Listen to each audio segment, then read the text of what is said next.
ও মা, কাজ করছো? না, খেলা করছি। ও মা, একটু বেরাবো, জামা বের করে দাও না। ভগবান হাত পা মুখ সব দিয়েছে, নিজে 5 মাস না খেটে নিজে গিয়ে নিয়ে নে। ও আমার মাথাটা না খুব ব্যথা করছে। নিশ্চয়ই তোর আর চিতাটাকে চার্জে দিয়েছিস। যা চিতাটা গিয়ে দেখ, দেখবি শরীর ঠিক হয়ে যাবে। আমি তো বই পড়ছিলাম। যা একটু হিসু করে আসি। একটু কেন, যাচ্ছিস যখন পুরোটাই করে আয়। পুরোটাই করব। ও মা, আমার প্যান্টটা কোথায় গো?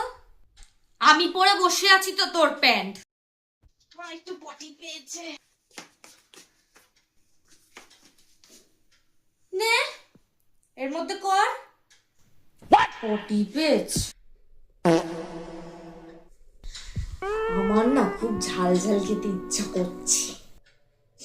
তুমি ঝাল খাবে? তোমার মুখ খুললেই তো ঝাল বেরোয়, তুমি আবার কি ঝাল খাবে?